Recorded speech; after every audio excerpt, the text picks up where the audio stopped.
누가복음 11장 1절부터 4절까지 있는 말씀입니다.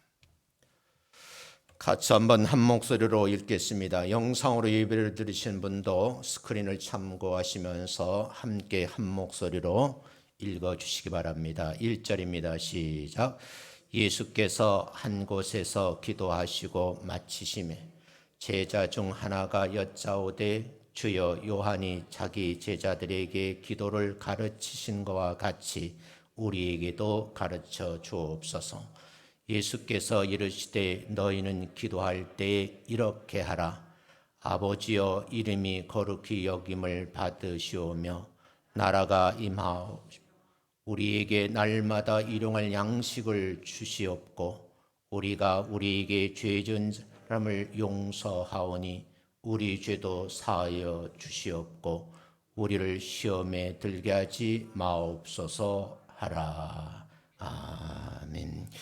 옆 사람하고 인사하겠습니다. 만나 뵙게 돼서 반갑습니다. 인사합니다.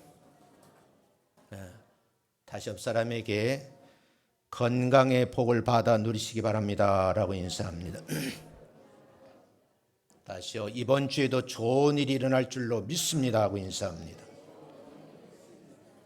아멘. 오늘 본문 말씀을 전하기 위해서 제가 준비한 저의 스토리 구성된 내용을 조금 소개하고 말씀을 좀 나누도록 하겠습니다. 예수님께서 특정 장소인 어느 한적한 곳에 이르셔서 기도를 하셨다라는 게 본문의 말씀이에요. 기도를 마치시고 제자들 곁으로 돌아오셔서 시간을 갖게 되었는데 그때 제자 중 한 사람이 조심스럽게 예수님에게 여쭤보는 거예요. 세례 요한이 자기 제자들에게 기도를 가르쳐 주셨는데 세례 요한처럼 예수님 저희들에게도 기도를 가르쳐 주세요라고 하는 내용이에요. 그래서 2절 하반절에 보면 너희는 기도할 때에 이렇게 하라 하고 하시면서 5가지 주제로 말씀을 하셨어요. 오늘 이 말씀을 가지고 저는 이렇게 기도하라는 제목으로 함께 말씀을 나누기를 원해요. 왜냐하면 이것이 시기적으로 굉장히 중요하다 그렇게 판단을 했기 때문입니다. 취업을 하게 되면 직장에 들어가 보면 직장 선배가 업무를 가르쳐 주려고 그래요. 후배에게 업무를 가르쳐 주기 위해서 읽어보라고 건네준 문서가 있는데 그 문서가 업무 매뉴얼이에요. 새내기 직원이 선배로부터 받아든 것이 우리가 자세히 설명하면 직무기술서라는 겁니다. 개개인에게도 매뉴얼이 있지만 각 부서에게도 부처 매뉴얼이 있고 회사에도 경영하는 매뉴얼이 있어요. 만약에 이 매뉴얼이 없다고 하면 어떤 현상이 일어날까 상상해 볼 수 있을까요? 아마 문제가 일어나면 우왕좌왕하게 될 것이고 개인적으로 보면 큰 어려움에 직면하게 될 겁니다. 회사가 매뉴얼이 없다고 하면 위기가 밀려올 때 상황 대처하기가 굉장히 어렵다는 거예요. 그만큼 현대 사회에서 경영자들이 생각하는 것이 참 필요한 것이 있다. 그게 매뉴얼이라는 거죠. 매뉴얼만 가지고 있으면 되느냐? 그것이 아니고 매뉴얼대로 상황에 따라 대처하는 훈련을 부지런히 하셔야지만 몸에 배인 훈련으로 인해서 어려움에 직면하게 되면 위기를 모면하는 데 쓰임을 받게 된다는 거죠. 그런데 이 매뉴얼만 가지고도 안 되는 일이 있다는 거예요. 예상치 못한 일들이 발생을 한다는 거죠. 상식에도 맞지 않아요. 가족인 문화로도 대처할 수 없는 사건들이 곳곳에서 일어난다는 거죠. 국가적인 위험에 대처하기 위해 만들어진 매뉴얼도 있어요. 이 매뉴얼을 가장 잘 갖춘 나라가 일본이다 그래요. 그런 일본에서도 거대한 쓰나미가 밀려오니까 쓸모없는 종이장이 되고 만 경우죠. 우리 이런 상황에서 문제가 발생하면은 사람들은 한마디로 정리하기를 재앙이다 그래요. 그래서 자연 재앙에 대처하는 매뉴얼이 있었다 그런 얘기죠. 근데 오늘 성경 본문을 보면 기도를 할 때, 이 기도 사역을 할 때 매뉴얼과 함께 하라는 말씀을 좀 드리고 싶어요. 본문에서 보면 예수님께서 해가 밝아오시기 전에 한적한 곳으로 찾아가셔서 오늘 일어날 일들에 대해서 기도로 준비를 하셨다는 거죠. 믿음의 사람들에게도요, 불현듯 닥쳐오는 불가항력적인 문제들이 나도 모르게 다가온답니다. 만약에 이 기도 매뉴얼이 없다고 하면 우왕좌왕하게 될 것이고 허우적거릴 수밖에 없다는 거예요. 제가 목회를 하면서 많은 전사님들을 보았는데 특징을 하나 발견했어요. 힘들고 어렵지만 큰 교회에서 목사님이 야단도 맞고 힘든 과정을 다 거쳐간 전사님들이 있어요. 그런 전사님들은 작은 교회 와서도 목사님 역을 하는데 정말 반듯하게 일을 하더라고요. 신앙만 공부해서 되는 일은 아니더라는 거예요. 현장 목회 경험이 그렇게 중요하더라 그런 얘기죠. 근데 공부를 많이 하신 목사님인데 미국에서 오셨는데 현장 목회 경험이 없어요. 제 옆에 있었는데 그분에게 성도들의 이야기가 들려지고 담임 목사님으로부터 장례식을 인도하라는 명령이 떨어졌어요. 그래서 제가 옆에 지켜봤거든요. 정말 우왕좌왕하더라고요. 그럼 와가지고 전사님 이거 어떻게 해야 돼요?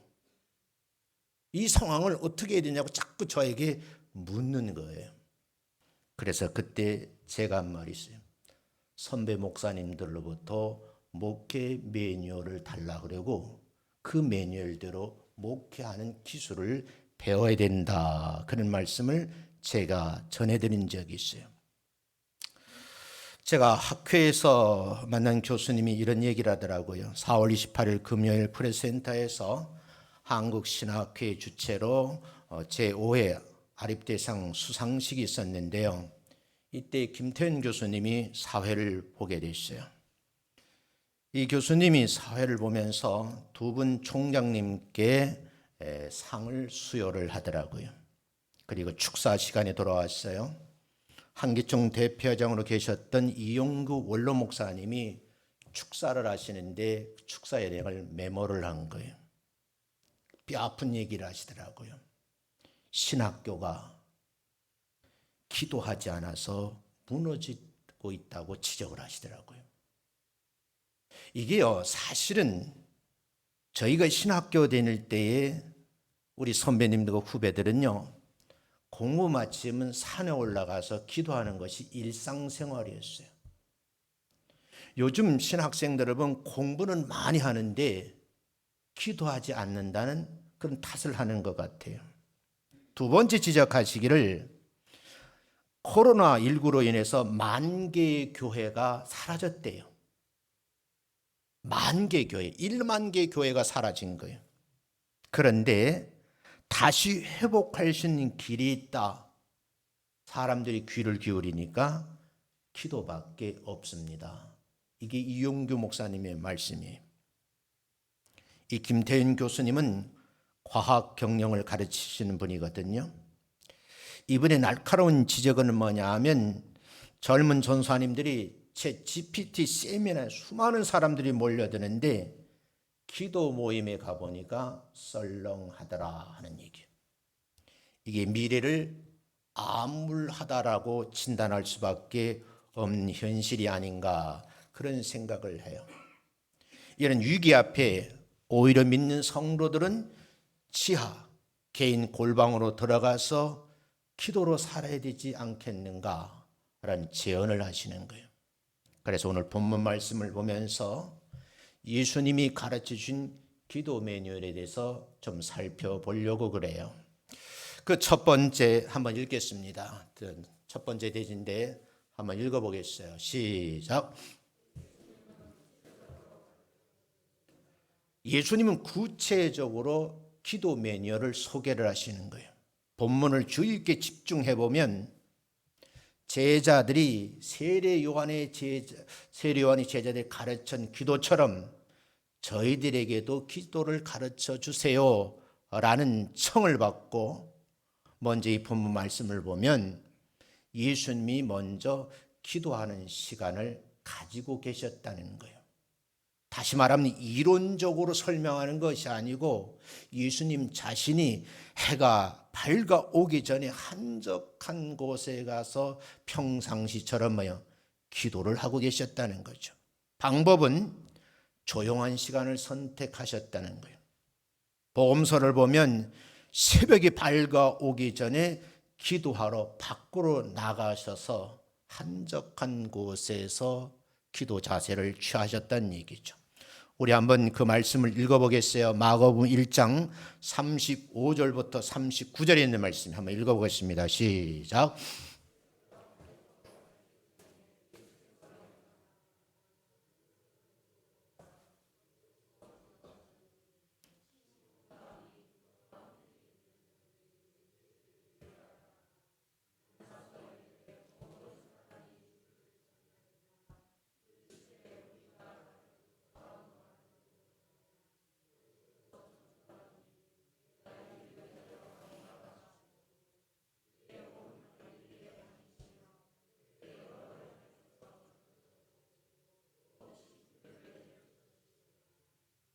이 말씀을 자세히 한번 분해를 해보면, 성경을 좀 띄워놓으세요. 35절부터. 새벽, 아직 해가 뜨기 전이죠. 밝기 전에 예수님께서 일어나셔서 밖으로 나가신 거예요. 장소 이동이에요. 그런데 찾은 곳이 한적한 곳이에요. 그곳에서 기도하시더라. 이게 첫 번째 사역이에요. 이게 주의 종들에게 주어진 기도 사역이고 여러분과 함께 공유해야 될 내용이에요. 아무리 설교를 잘해도, 유능한 목사라고 해도 기도가 없는 설교는요, 감동이 오지 않는 거예요. 그래서 모든 일에는 기도가 첫 번째라는 거예요. 36절에 보면요, 시몬과 함께 있는 자들이 예수님이 뒤를 따라가서 예수님을 만나요. 그리고 37절에 보면 예수님께서 모든 사람들이 주님을 찾고 있습니다 라는 말을 전하는데 그 내용을 들으시죠. 38절에 보면 이 말씀을 전해준 말씀을 들으시고 우리가 다른 가까운 마을로 가자 그랬어요. 방향을 전하셔요. 거기서 뭐 할 것인가? 전도하시겠다는 거예요. 이게 두 번째 사역이에요. 기도 사역 다음에 두 번째 전도 사역이에요. 그러심 하시는 말씀이, 내가 이 땅에 온 것은 이 복음을 전하기 위해서 왔노라고 말씀을 하시는 거예요. 39절 봅니다. 이에 온 갈릴리 지역을 다니시면서 유대인들이 늘 모이는 장소, 그 회당에 들어가셔서 실제 전도 사역을 하시더라 그 말이에요. 그리고 나서 세 번째, 귀신들을 내쫓으시더라. 그런데 이게 여러분 목회적인 3대 사역 중인 치유 사역인데 구체적으로는 죽기 사역이라고 그래요. 다시 말씀드리면 믿음의 사람들이 해야 될 일이 있는데 그게 3대 사역이에요.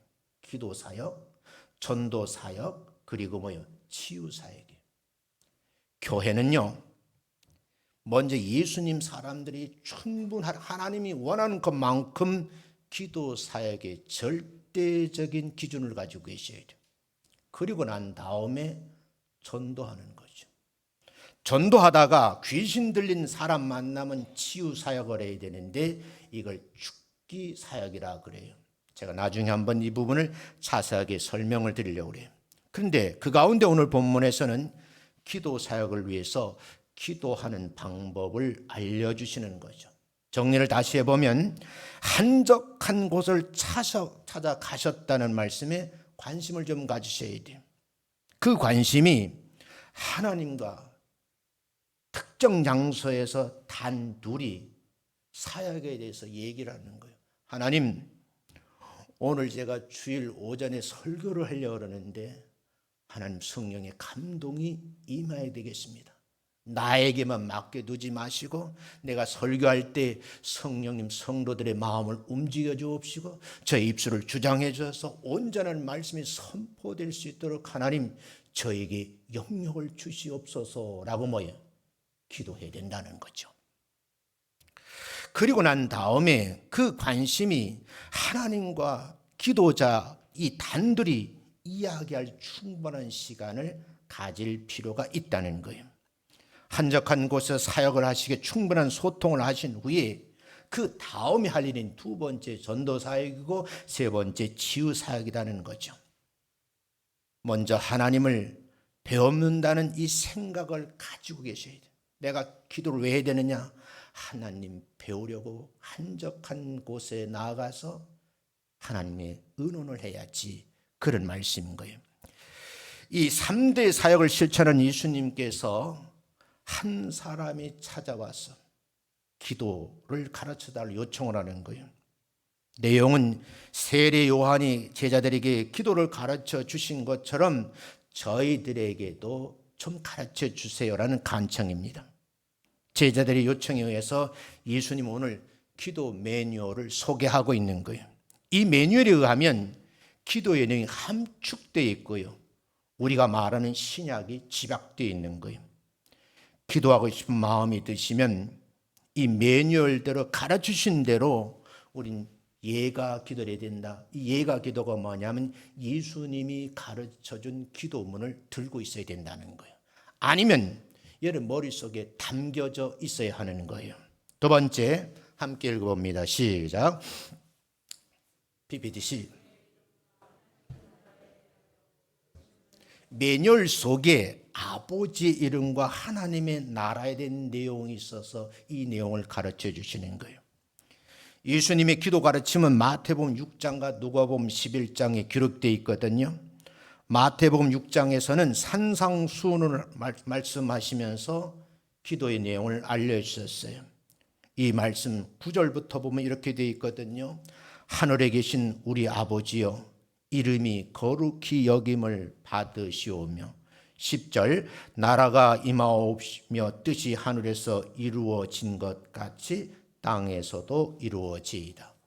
오늘 우리에게 일용할 양식을 주시옵고, 12절 우리에게 죄 지은 자를 사하여 준 것 같이 우리 죄를 사하여 주옵시고, 우리를 시험에 들게 하지 마옵시고 다만 악에서 구하시옵소서. 나라와 권세와 영광이 아버지께 영원히 싸움나이다. 아멘. 이게 주기도문이에요. 누가복음 11장에서는 예수님의 기도 사역을 마친 후에 제자의 요청에 의해서 간략하게 가르쳐 주셨는데 11장에서는 구체적으로 가르치시는 거예요. 그런데 이 두 부문의 핵심은 같지만 가르치신 상황과 내용이 다르다는 점이에요.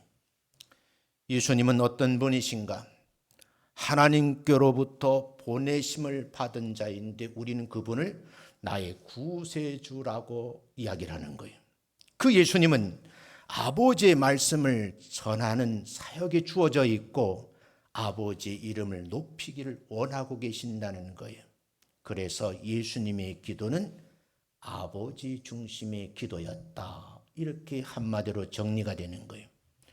본문 말씀을 보면서 우리 모두는 아버지의 권위와 명예가 드러나기 위해서 여러분의 입술로 영광을 올려드려야 될 줄로 믿습니다. 이 아버지의 권위를 떨어뜨리는 말은 입 밖에도 내면 안 돼요. 아무리 사람을 긁어 모으려고 하나님 까불면 안 돼. 나한테 죽어. 이건 정말 한마디로 무식한 말이야. 이건 있을 수 없는 말이에요. 예수 믿는 사람들은 이 기도문을 보면서 아버지 중심으로 기도하는 예수님의 모습을 보면서 아버지의 권위를 인정하고 아버지의 명예를 드높여 드리는데 말 한마디도 굉장히 조심해야 된다는 거죠. 그 아버지가 계신 곳이 하나님의 나라라는 거예요. 하나님 아버지가 다스리는 나라, 아버지 권위 앞에 복종해야 되고 온 백성과 우주 만물이 그 아래 엎드려 절해야 된다는 얘기죠. 예수님은 하나님의 나라를 선하고 싶어요. 하나님의 나라 성취를 위해서 이 땅에 오신 분이라고 누누이 말씀을 드렸어요.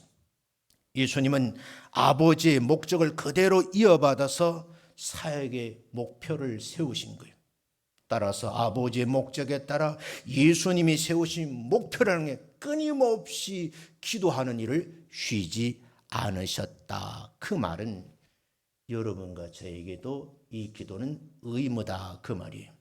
그래서 여러분 전도하고 싶은 마음이 생기고 치유사역을 하고 싶으면 제일 먼저 뭐예요? 예수님처럼 새벽 미명이 일어나서 아직 해가 밝기 전에 한적한 곳에 가셔서 기도하는 일이 우선순위에 적용을 하셔야 된다. 그 말씀을 전해드리고 싶어요. 세 번째 읽어봅니다. 시작.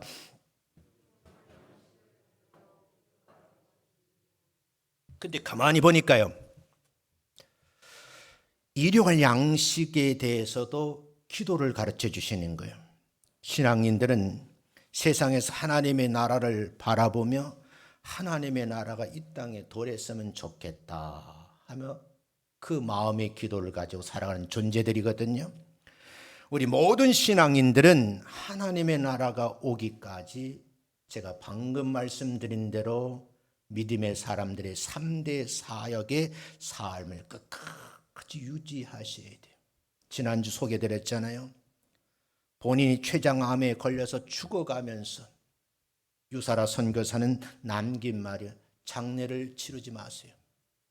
장례의 비용을 아껴서 필리핀 선교직에 썼으면 좋겠습니다.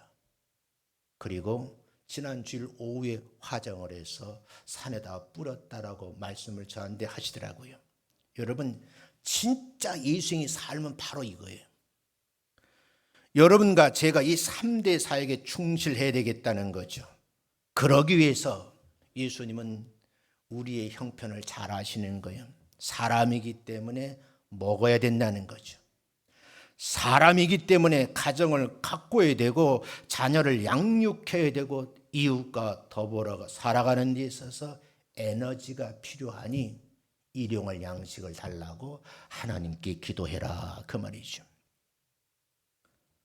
다람쥐를 잡아서요, 이걸 팔게 훈련을 시키더라고요. 계속 쳇바퀴를 만들어 놓고 돌리는 훈련을 해요. 근데 제 어린 생각에 쟤는 수없는 시간을 돌려도 맨날 그 자리에서 저 짓을 왜 하지? 그래서 주인에게 물어봤어요. 왜 그런 훈련을 시키십니까? 좁은 공간 안에 운동을 안 시키면 다람쥐는 수명이 단축된다는 거예요. 어쩌면 다람쥐가 쳇바퀴를 돌듯이 수없는 현장 속에서 여러분과 저에게 강요하시는 것이 뭘까요? 그래, 이 3대 사역을 하기 위해서 네가 할 일이 있다라고 훈련을 가하시는 거죠. 그래서 우리는 매일 음식을 먹어야 돼요. 일용할 양식을 우리가 입으로 먹음으로 인해서 몸 안에서 분해가 되잖아요. 그것이 각 장기에 흩어져서 에너지를 만들고 그 에너지 힘에 사람이 움직이잖아요. 그래서 여러분 매일매일 충전할 필요가 있는 거예요. 그 충전 시간이 뭐예요? 기도하는 시간이라는 거죠. 적당한 거처도 있어야 돼요. 입을 옷도 있어야 되고요. 사람과 사람 사이에서도 사랑이라는 것이 필요한 거예요. 너무 화려한 삶에 관 사치하는 것도 문제지만 너무 없어서 가난하게 사는 것도 보기 좋지 않다는 거죠. 만난 음식을 추구하는 사람들이 있어요. 이 사람들 때문에 요리 기술이 늘어나잖아요. 그리고 요리 레시피가 만들어져요.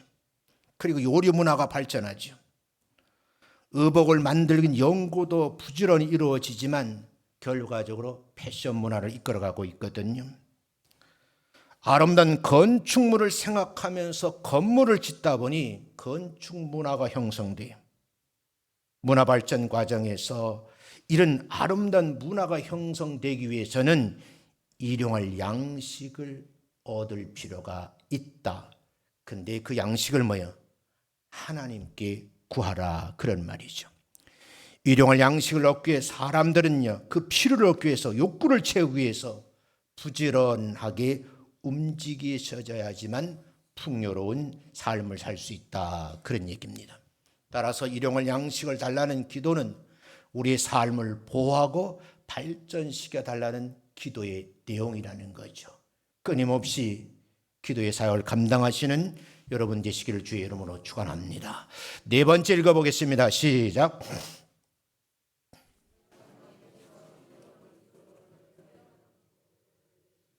여기서부터 문제예요. 일용할 양식을 추구하는 육신적인 삶을 살다가 보면 욕심이 생기는 거예요. 이 마음의 욕심이 생기면 경쟁을 하게 돼 있어요.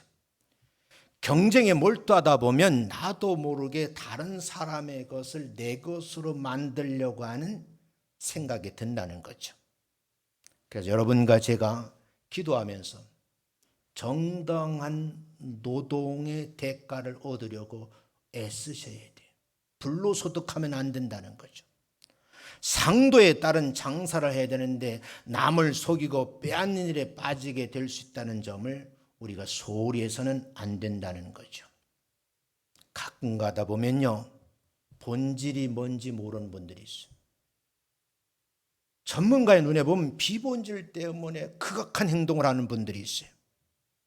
본질을 외면하고 욕심에 이끌려 일을 하다 보니까 결국은 물질은 손에 쥐었는지 모르지만 자기 주변에 사람이 떠나는 거예요.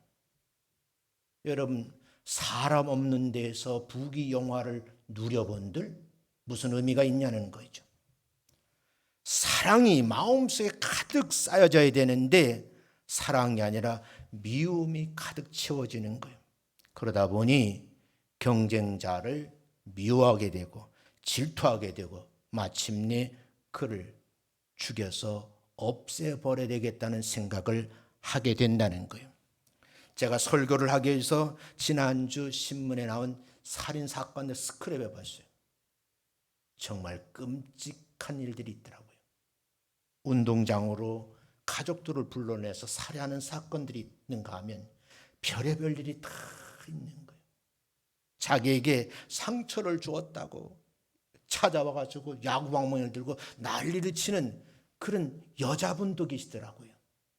야, 이거 남자 여자 따질 것도 없구나, 그런 생각이 문득 들더라는 거죠. 이 소통이 안 되면 마침내 관계가 깨어지는 거죠.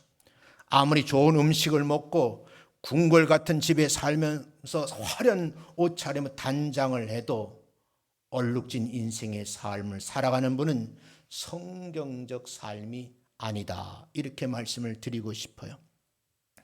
내가 정직하게 살아도 누군가 나의 정직함을 이용을 하는 거예요. 악용을 합니다. 그리고 허탈하게 만드는 분들이 있어요. 더더욱 안타까운 것은 본인이 그렇게 당하고도 있는데 모르고 있는 분들이 있더라는 거죠. 그런데 여러분, 예수님은 죄를 지은 모든 사람을 용서하는 기도를 가르쳐주고 있는 거예요. 그래서 용서가 가장 중요한 거예요. 용서하는 마음이, 여러분, 이게 조건에서 반드시 충족시켜드려야 된다는 거죠. 사람을 미워하고 속이면 사실은 하나님께서 말씀하시죠. 범죄 행위라고 그래요. 사람이 사람의 죄를 용서하듯이 사람이 사람의 죄를 용서해달라고 기도드리는 것도 잊지 말라는 거죠. 하나님이 용서하지 않으시면 우리는 한 사람, 이 세상을 한평생 살아가면서 제대로 삶을 살았다 말할 수가 없다는 거예요. 우린 마귀와 나쁜 사람들이 유혹에 빠지기가 쉬워요. 유혹에 넘어가지 않도록 여러분과 제가 기도로 준비하셔야 된다는 거죠. 우리는 올바른 신앙생활을 위해서라도 예수님이 가르친 기도를 하나님께 해야 된다. 이 기도 사역에 대해서 오늘 여러분에게 인지시켜 드리고 싶은 거예요. 오늘 이제 마지막으로 제가 감동적인 스토리를 소개하고 마치려고 그래요. 이번 달 4월 19일 정오 삼성 서울병원 중환자실에서 산소호흡기를 단 채 마취해서 막 깨어난 시어머니 이성숙이라는 분이, 사진에 나온 저분이 52세, 그리고 옆에 있는 아주 귀여우신 분, 이게 며느리 이효진 씨예요. 이 두 분이 마취가 끝나고 병원 복도에서 만난 거예요. 사연을 들어보니까요, 기가 막힌 거예요. 아, 현대판에 이런 며느리가 있구나. 이분은 어떤 분인가 하면요, 며느리인데 딸이 아니고 며느리예요. 시어머니에게 간을 떼어주고 환자복을 입고 어머니가 깨어나길 기다린 거예요. 그래서 시어머니를 만나서 눈물을 흘리는 거예요. 먼저 시어머니가 눈물을 흘려요. 며느라기야, 고맙다. 내가 너를 사랑한다. 시어머니의 손을 잡은 며느리 효진 씨가 눈물이 붉어져요. 며느리가 말을 하는 거예요. 어머니, 빨리 나으셔서 저하고 같이 여행 가십시다. 빨리 나오셔서 며느리 제 손을 잡고 여행을 가자는 거예요. 이 며느리 좀 소개를 할게요. 이분은 동갑내기와 결혼을 했어요. 2002년 결혼을 했다고 그래요. 근데 여러분, 시집을 가 신혼집에 들어가 보니까 시어머니와 함께 살아야 돼요. 근데 여러분, 시어머니를 모시고 살면서 얼마나 지극정성으로 모셨는지 주변 사람들이 며느리가 아니고 딸 같아 이렇게 평을 했는데, 이 이야기가 여러분 다른 동네 얘기예요. 요 시흥시 매화동에 있었던 이 얘기예요. 여러분, 이분은 타복한 가정을, 행복한 가정을 꿈꾸고 있었는데 가정의 어둠의 그림자가 드리워집니다. 결혼 당시만 해도 심하지 않으셨던 시어머니 간경화 증세가 급속도로 악화되기 시작했고, 마침내 주치의는 수술을 받아야지만 살 수 있습니다 라고 의료적 판정을 했어요. 결국 이 문제 때문에 가족회의가 열렸어요. 가족 모두가 어머니에게 간 이식을 위해서 조직검사를 받았다고 해요. 근데 여러분, 남편 형제 3형제인데 모두 부적격 판정을 받았어요. 마침내 남편도 조사를 받았어요. 이 남편도 60세이신데 혈액형이 맞지 않아서 간 이식을 할 수 없다라는 그런 이제 판단을 받은 거죠. 손위에 동서가 있었는데 이분 작년 11월 달 출산을 했어요. 근데 의료진이 말하기를 서령 맞는다고 해도 수술을 받을 수가 없다라고 판단이 되어 있어요. 마지막 희망은 둘째 며느리 효진 씨예요. 그런데 여러분, 안타까운 일이지만 검사 결과 둘째 며느리가 딱 맞는다는 거예요. 주저없이 어머니에게 제 간을 떼어드릴게요 약속을 했어요. 이 약속 현장에서 시어머니가 극구 반대라는 거예요. 시어머니 반대 의견은 아직 직장 생활을 해야 되고 아이를 낳아야 되는데 이건 좋은 방법이 아니다. 나 살자고 아들 내입은 신세 망칠 필요 없다라고 완강하게 거부를 하셔요. 그런데 여러분, 이 며느리 효진 씨는요, 시어머니를 극진하게 설득을 하기 시작해요. 지난 3월 달 초에 친정 부모님을 찾아가서 통사정을 했어요. 친정 부모님도 완강하게 반대를 하셨어요. 한 번, 한 두 번, 세 번 간곡하게 부탁을 드렸어요. 그랬더니 시어머니와 친정 부모님이 효진 씨의 끈질긴 설득에 허락을 했다고 합니다. 그리고 마침 4월 16일 16시간에 걸쳐서 대수술이 이루어졌습니다. 의사가 16시간 만에 나와서 성공적으로 수술이 끝났습니다. 이렇게 말을 전해 듣죠. 효진 씨는 회복실에서 퇴원을 기다리고 있었어요.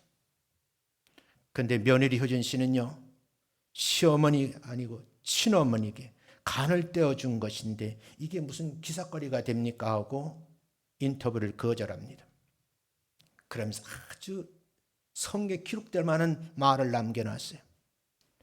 친정어머니가 간경에 걸려서 사경을 헤맨다고 하면 우리 남편도 간을 떼어 주었을 것입니다. 난 이 말이 줄을 몇 번 긋고 읽어봤어요. 이야, 정말 훌륭한 며느리가 훌륭한 남편을 또 만들어 가는구나, 이런 생각이 드는 거예요. 사랑하는 성도 여러분, 제가 말씀드렸잖아요. 예수님께서요, 공생의 사역에 해가 밝기 전에 한적한 곳에 가셔서 기도를 하신 거예요. 그 기도는 뭐예요? 사역 준비인 거예요. 이 며느리가 이렇게 아름다운 행위를 함으로 이러면 남편을 준비시키는 모습을 보고 제가 잔잔한 감동을 받으면서 다시 원고를 적는 제 느낌이 뭐냐면, 이 목사는 교회를 위해서 장기를 떼어줄 수 있니? 그 물음에 내가 우리 사람이 얘기하려고 쳐다봤더니 우리 사람 스마트폰 하겠다고 안 돼, 그러는 것 같더라고요. 근데 말을 못했어요. 근데 그 순간 제 마음속에는 교회를 세우기 위해선 장기도 떼어줘야 되지. 사랑하는 성도 여러분, 기도의 매뉴얼대로 삶을 살다 보면 극구 반대를 했는데 시어머니 마음도 움직여지고 친정 부모님의 마음도 움직여질 수 있다는 거예요. 안 된다라고 말하지 말고 먼저 뭐야? 기도로 준비를 하는 거예요. 한 번에서 안 되면 두 번, 두 번은 세 번 끊임없이 하셔야 되는 거예요. 그래서 여러분, 이런 아름다운 행위가 뭐예요? 우리 믿음의 사람이 하게 되면 하나님의 영광이 드러나게 된다. 그래서 여러분이 함께 읽어둔 본문을 자세히 한번 더 보면 이렇게 되어 있는 거죠. 예수님께서 이렇게 기도하라 하고 가르쳐 주셨는데, 제일 먼저요, 아버지의 이름이 거룩해지기 위해서, 그렇게 해서 우리가 기도를 해야 된다는 거죠. 그리고 하나님의 나라가 임해지길 바라는 마음으로 기도를 해야 되고, 세 번째, 일용할 양식을 매일매일 달라고 기도를 하셔야 되고, 용서하기 위해서 기도해야 되고, 마지막은 뭐예요? 마귀에게 시험에 빠지지 않도록 기도해야 된다. 구체적으로 5가지를 말씀하시는 거예요. 사랑하는 성도 여러분, 교회가 부흥되는 데는 여러 가지가 작용을 해요. 그 여러 가지 것 가운데에 여러분 가운데 예수님, 제가 가진 것이 이것밖에 없는데 이것 드리면 돼요? 그래서 내 주변에 있는 사람이 살아난다고 하면 내 간이라도 떼어드리겠습니다. 지난해 여러분들이 다니엘 기도할 때 성결거든 군목 목사님이 목회를 하면서 자기 장기를 떼어주면서 목회하는 목사님이 이야기가 다시 이 기억이 나더라고요. 사랑하는 성도 여러분, 모든 큰 일 하는 데는 한적한 곳에 자기 스스로 하나님과 대화하는 시간이 필요하다. 이 대화를 지금도 하나님은 요구하고 계신다는 거예요. 그런데 여러분, 너무 바쁘대요. 기도가 어렵대요. 그래서 여러분, 준비하셔야 되는 거예요. 오늘 이 말씀을 들으면서 제가 바라고 싶은 소원이 있다고 하면, 기도사에게 나도 헌신자가 되겠다. 새벽에 못 오시면 가정의 골방을 만들고 기도하세요.